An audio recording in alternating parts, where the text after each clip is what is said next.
Assalamualaikum warahmatullahi wabarakatuh. Kami dari kelompok 3 Komprehensi Lisan yang terdiri dari Muhammad Yani Putra, Anissa Nuratin, dan Elpina. Silabus mata kuliah Komprehensi Lisan Standar kompetensi: mendengarkan, memahami materi cerpen yang disampaikan secara langsung atau tidak langsung.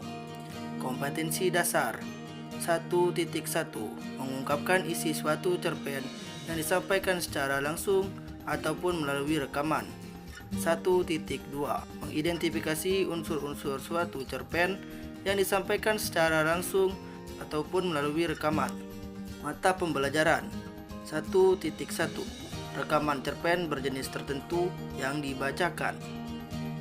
Pengertian cerpen. Cerpen atau cerita pendek adalah jenis karya sastra berbentuk prosa dan bersifat fiktif yang menceritakan atau menggambarkan suatu kisah yang dialami oleh suatu tokoh secara ringkas disertai dengan berbagai konflik dan terdapat penyelesaian atau solusi dari masalah yang dihadapi. Jenis-jenis cerpen.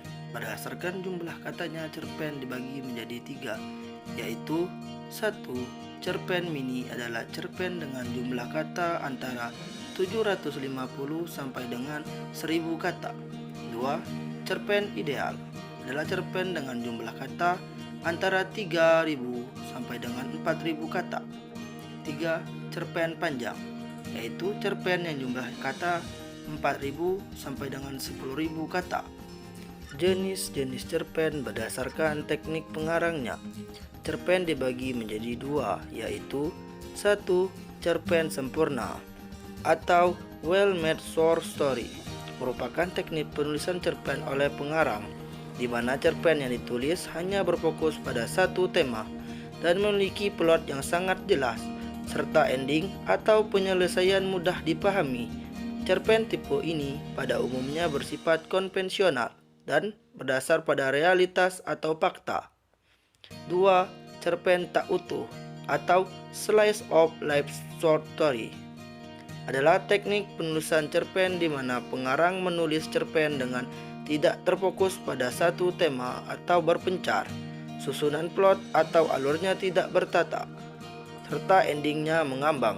Cerpen jenis ini biasanya bersifat kontemporer dan ceritanya ditulis berdasarkan gagasan atau ide yang orisinil. Struktur cerpen. 1. Abstrak. Ini artinya ringkasan atau inti dari cerita pendek yang akan dikembangkan menjadi sebuah rangkaian-rangkaian peristiwa, atau bisa juga sebagai gambaran awal dalam cerita.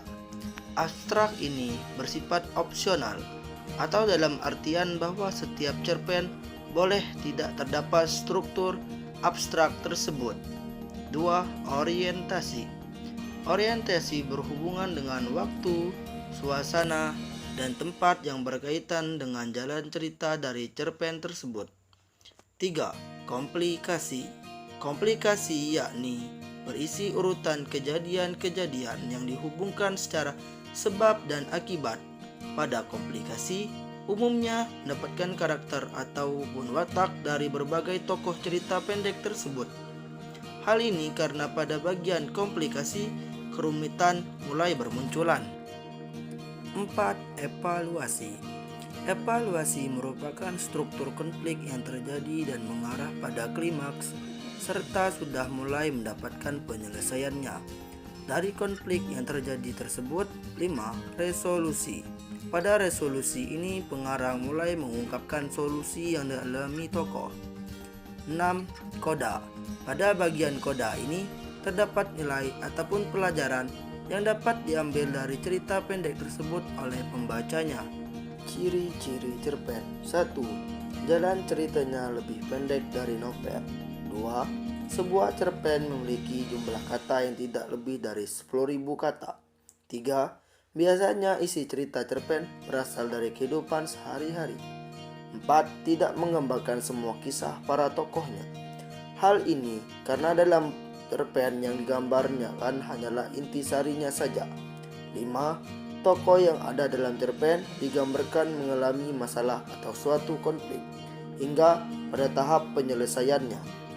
6. memakai kata yang sederhana serta ekonomis dan mudah dikenal pembaca. 7. Kesan yang ditinggalkan dari cerpen tersebut sangat mendalam, sehingga membaca dapat ikut merasakan kisah dari cerita tersebut. 8. Biasanya hanya satu kejadian saja yang diceritakan. 9. Memiliki alur cerita tunggal dan lurus. 10. Penokohan cerpen sangatlah sederhana, tidak mendalam, serta singkat.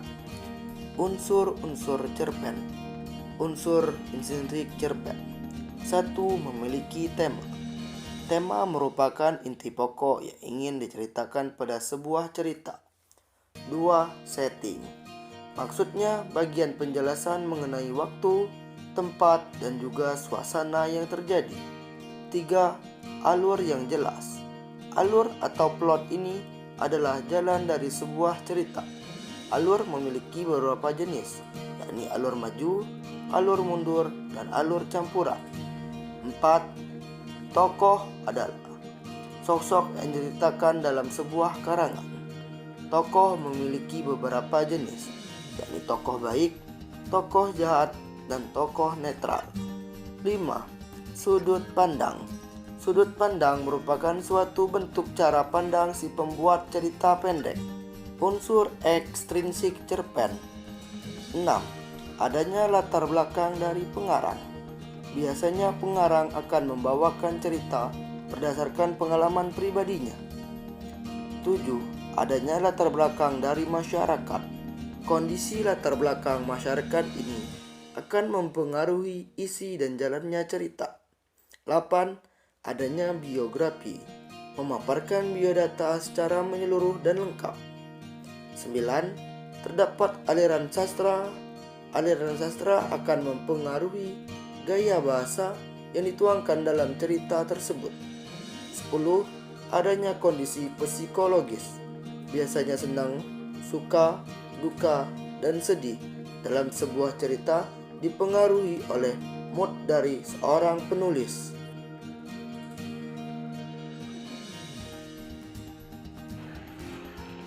Si Pejuang Mimpi, karangan Jumriyati. Dalam kisahnya, Alif adalah seorang anak laki-laki yang lahir dalam segala kekurangan dan keterbatasan. Malangnya, ia terlahir sebagai anak yang berkebutuhan khusus seperti tidak dapat mendengar dengan penglihatan yang tak sempurna. Di tengah keterbatasan Alif menjalani kehidupannya, meski tidak seperti anak seusianya seperti bersekolah, belajar, dan bermain.